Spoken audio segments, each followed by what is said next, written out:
Sejam bem-vindas, bem-vindos e bem-vindes.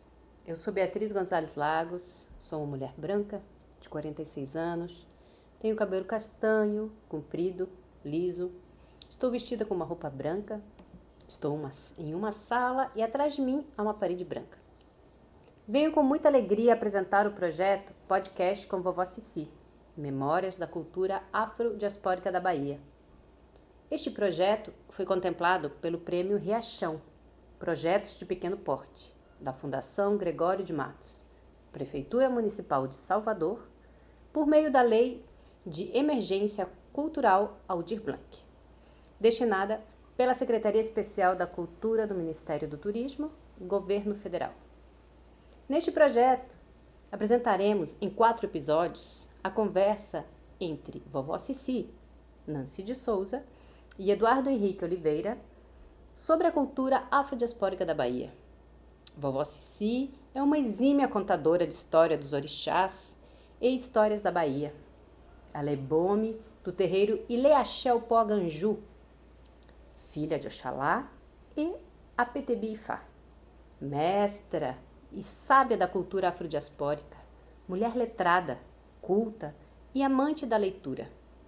Ela foi assistente direta do fotógrafo, etnólogo, antropólogo e babalaô Pierre Fatumbi Verger, com quem catalogou mais de 11.000 fotografias.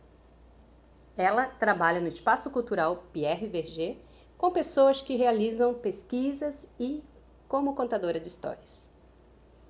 Eduardo Henrique Oliveira, babalaô e facundaió, é filho de Oxalá, no terreiro Tombeci Neto, em Ilhéus, na Bahia. Mestre do Conselho Religioso da Igbel-Rumilá, Atiobatalá, Adexina e Facundaió, candomblecista, roteirista de cinema, sociólogo, mestre e doutorando em Sociologia, especialista em estudo das religiões e culturas afrodiaspóricas. Com muita alegria e com muita honra, agora apresentamos o episódio 3, Vovó Cici e seu pai Fatumbi, Pierre Verger. Meu nome é Nancy de Souza. As pessoas costumam me chamar de Vovó Cici.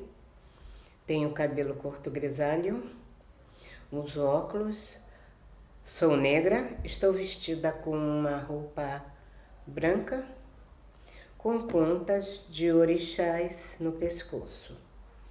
Os orixás são Obatalá, Iemanjá e Dada Adiacá. Uso uma argola prateada, estou sentada na frente de uma mesa e atrás de mim há uma parede de cor branca. Bom dia, eu sou Eduardo Oliveira, sociólogo, babalaô e facundaió, sou um homem negro, de meia idade, 50 anos, uso cavanhaque, tenho cabelo curto, estou vestido com um pullover branco, completamente branco, estou sentado atrás de mim, há uma parede branca, com um quadro onde Obatalá está desenhado e ele é observado por 2 crianças, são a representação dos meus filhos. Estamos aqui para conversar com Cici de Oxalá nesse projeto de podcast, onde em 4 episódios falaremos um pouco sobre a vida e a experiência dessa grande ancestral da nossa comunidade afro-brasileira. Bom dia, minha mãe Cici, sua bênção, Agoroboê. Prazer enorme estar com a senhora aqui de novo. E hoje eu acho que a gente tem um tema que eu gosto muito, eu penso muito, rezo, menciono o nome dele todos os dias em minhas rezas, venero como um ancestral. Afinal de contas, ele foi um homem de Ifá, na nossa Bahia, em Salvador. Então, a ideia hoje é falar um pouco sobre Verger, falar um pouco sobre a sua convivência com seu pai Fatumbi.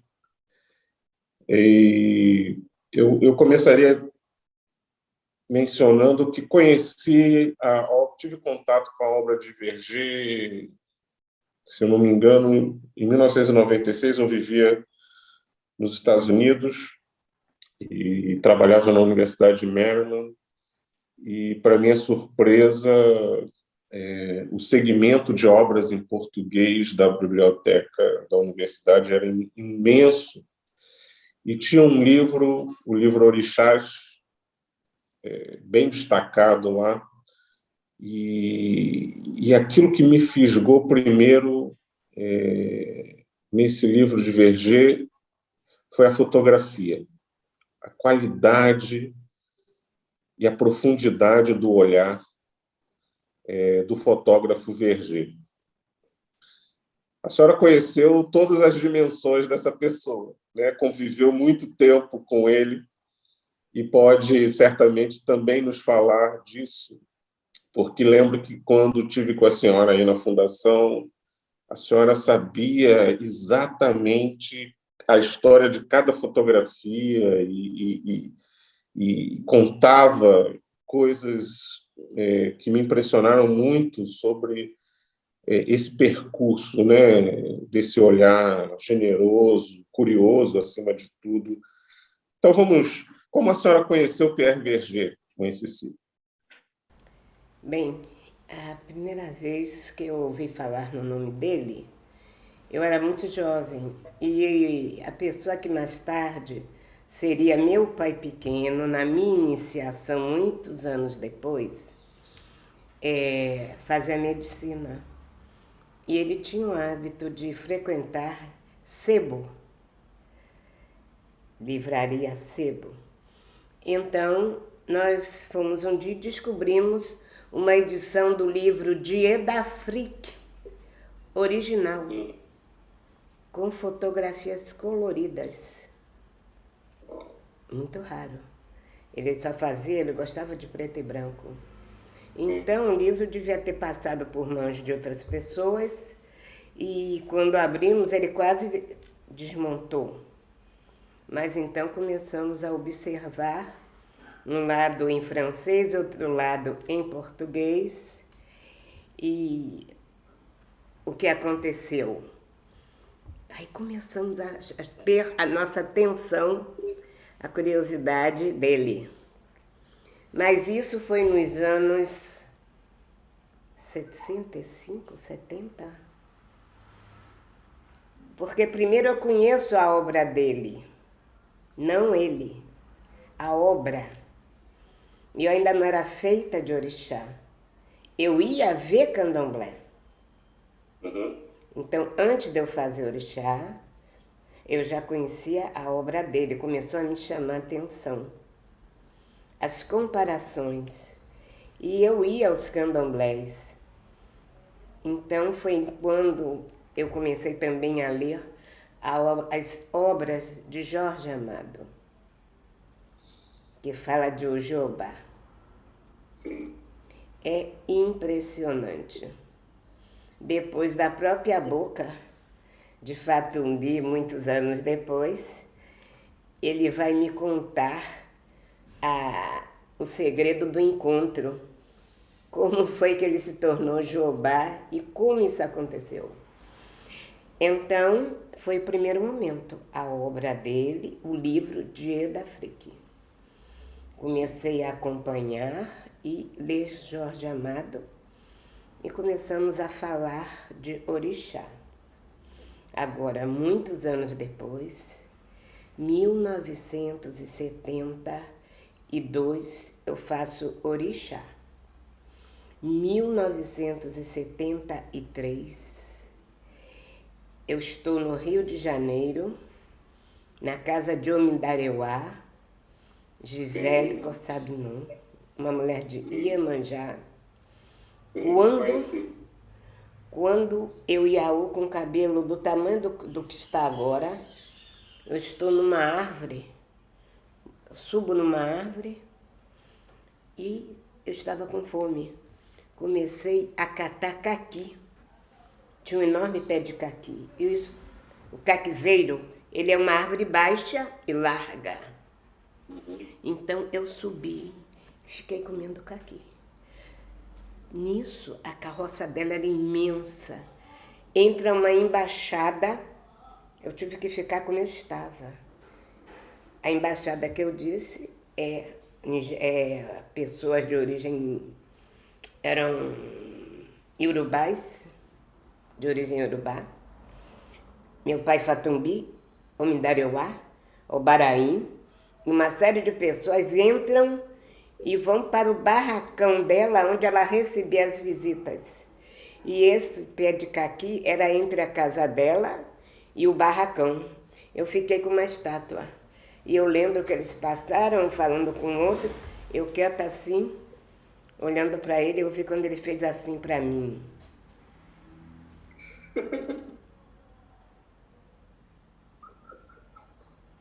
Fiquei morta de vergonha. Morta. Eu não morri porque eu não tinha que morrer. Tinha que estar aqui agora.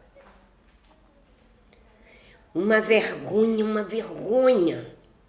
Então, o que aconteceu? O pai de santo depois voltou e mandou o seguinte recado. Vai todo mundo se arrumar para tomar a benção a babá Fatumbi. Aí foi o momento que nós saímos, nos arrumamos e fizemos uma fila. O mais velho na frente e o mais novinho no fundo. Eu era o mais novinho. Então, foram ajoelhando, tomava a benção, ele olhando, um a um. Então foi quando chegou na minha vez o mesmo olhar de reprovação.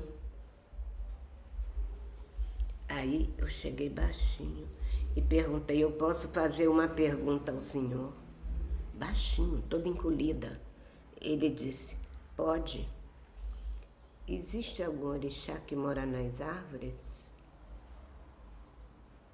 Ele disse, sim. Os pássaros e os macaquinhos. Eu só fui entender, muitos anos depois, o que ele me disse naquele momento. 1973. Depois, nesse ano de 1973, ele faz um filme, Brasileiros da África, Africanos da Bahia, um preto e branco. Ali eu tenho 1 ano de feita. Depois ele faz outro filme, eu estou mais adulta. O primeiro contato, então, é no momento do livro, o segundo contato com a pessoa, no momento que ele passa, e depois em 73 eu estou definitivamente na Bahia. Aí tive mais contato. Porém, o senhor não sabe a distância da minha roça à fundação. Quando meu pai queria as coisas, ele mandava eu vir. Primeiro, ele mandou com um pai pequeno para eu aprender. E mais tarde, um tempo mais tarde, eu passei a ser cobradora de ônibus, então eu fazia aquele correio na Gol, que era trazer as coisas dele para cá e levar daqui para lá. Os primeiros contatos pessoais antes de eu passar a trabalhar com ele, que foi um período menor. Porque aí eu já não podia ser mais cobradora, porque eu estava com problema nos 2 joelhos. Estava encostada, como se diz, e muito triste. Foi quando Ângela apareceu na minha vida. Como pesquisadora, teve vontade de conhecer então Fatumbi. E ela passa a trabalhar e pesquisar com ele. E é o momento, então, que ele precisa de uma pessoa para fazer legendas. E ela se lembra de mim, a pessoa que ela pesquisa. Então, assim aconteceu a minha aproximação maior com ele. Porque tinha aquela hierarquia. Eu não podia me aproximar dele, eu não podia levantar a voz nem olhar para ele, a não ser que ele se dirigisse primeiro em cerimônia. Porque realmente dentro do culto de orixá eles botam uma separação. Uma pessoa para pesquisar numa casa de candomblé, ela não consegue chegar assim. Primeiro, ela tem que procurar uma pessoa que tenha intimidade com o babalorixá ou a ialorixá. E ele que vai, talvez, a depender de como ele estiver, ele vai dizer sim ou não. Daí a dificuldade. Então, mãe Ceci, pelo que a senhora conta, quando do seu primeiríssimo contato com ele, lá ainda na casa de Gisele Cossá, pelo jeito ele já era, inclusive, reconhecido como Babalaô, né? A senhora sabe nos contar um pouco dessa história do encontro dele com o Ifá? Foi no atual Benin? Meu pai, eu tenho um outro olhar. Eu acho que é como o nome dele fala. Realmente o nome é a revelação. Ele começa a observar, ele chega na Bahia, ele chega primeiro no sul para fazer fotos pela revista O Cruzeiro. Nós temos aqui na Fundação Pierre Verger essa revista, com as reportagens dele. Está na biblioteca. Ele chega na Bahia em 1946. Em agosto, 5 de agosto de 1946. Eu nasci em 39. Eu tenho exatamente 7 anos. Eu estou no Rio e ele passa pelo Rio no navio Comandante Capela e vem para a Bahia. Na viagem, ele já tinha lido, se eu não me engano, A Tenda dos Milagres, de Jorge Amado. E dentro do navio, ele vai para a segunda classe e costumava a estar sempre junto do pessoal da última classe, ou seja, os que faziam comida, os que faziam limpeza. Ele me contou o seguinte: quando eles estão nesse dia, ele viu um rebuliço no navio. Aí ele pergunta: por que vocês estão tão assim ansiosos? Aí ele diz assim: tudo mudou de repente. Aí um dos que chamam embarcadiços diz: nós entramos nas águas da Bahia.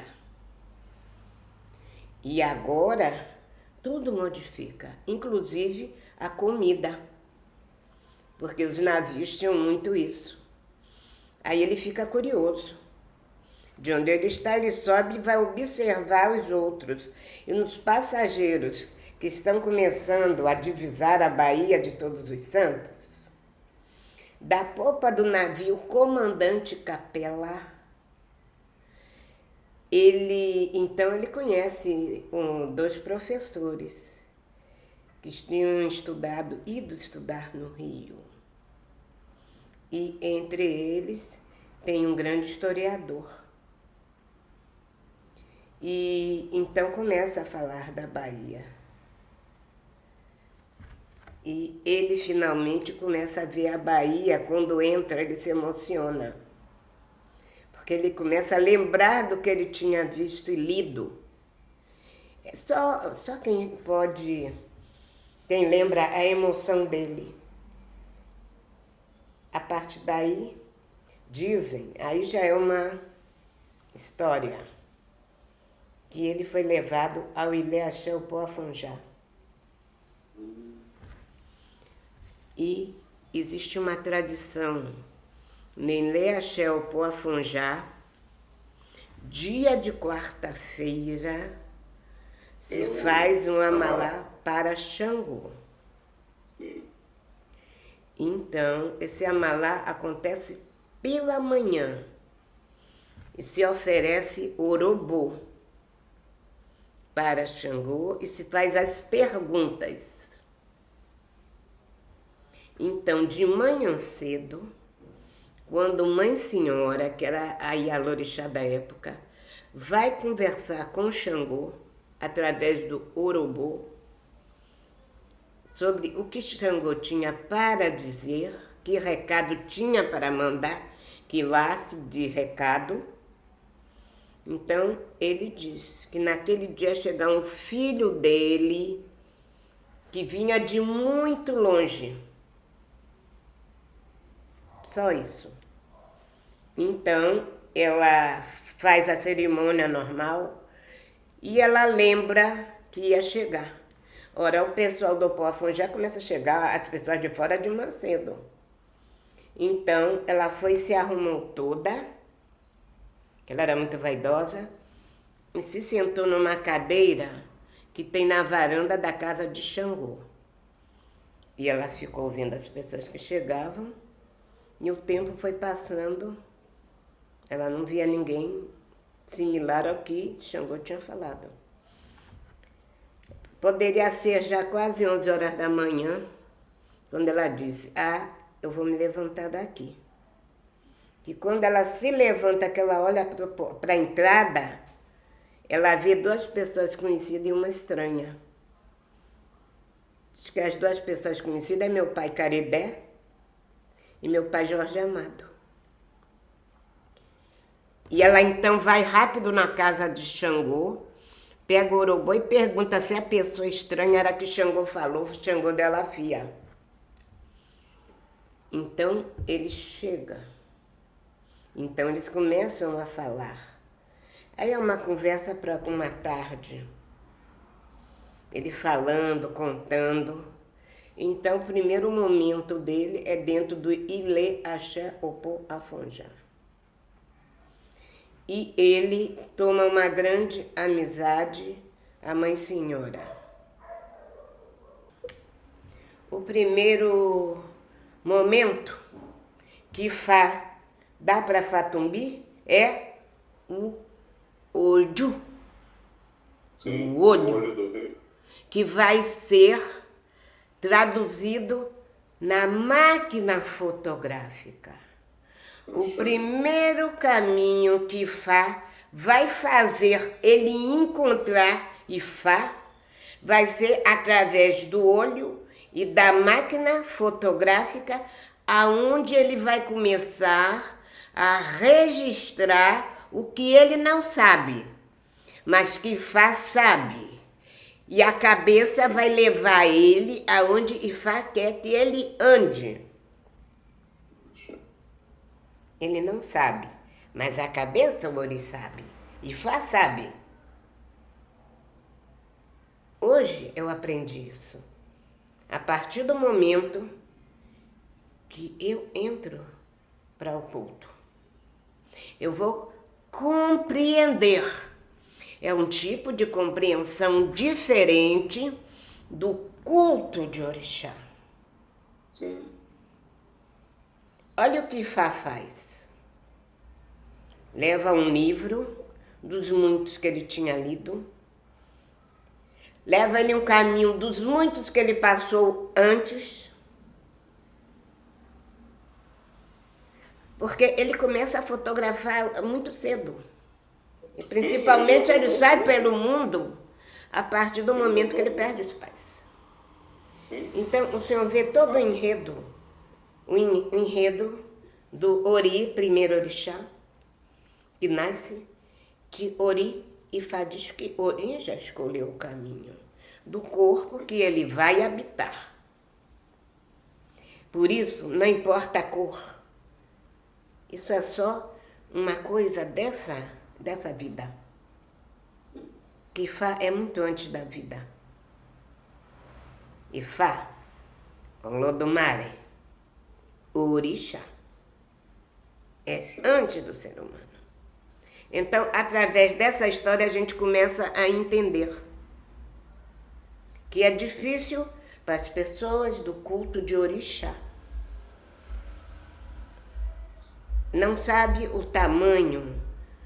Todas as religiões merecem respeito. Mas o tamanho é muito maior do que as pessoas do culto de orixá entendem. Que ela só vai entender se ela conhecer um pinguinho do culto de orixá, de Ifá. Porque orixá é muito diferente. Muito, muito, muito, muito. Faz parte da minha cultura, do povo iorubá, o culto. São muitos egbés, muitas sociedades. E a sociedade do culto a Ifá é uma delas, que não sobrevive aqui. Agora sim que a gente conversou. O senhor veja, então, todo o enredo de Pierre Verger. O orixá já tinha escolhido a ele. Por isso que ele recebe o nome Insaqueté. Aqui tem as fotos da iniciação dele. Insaqueté. Ifatumbi. Ele nasceu em outro lugar, separado do lugar do culto pelo Bori dele. Não importa onde a pessoa vai nascer, é onde Ifá diz que a pessoa vai nascer. É de onde Ifá vai dizer que ele vem, que vem a pessoa. É muito mais amplo do que pode pensar a minha cabecinha. É tão pequenina. Então, ele simplesmente, ele recebe essas coisas de coração. A sua bênção, obrigado por mais esse bálsamo de ouvir tanta coisa boa junto. E vamos até o próximo. Axé, meu pai, Adupé.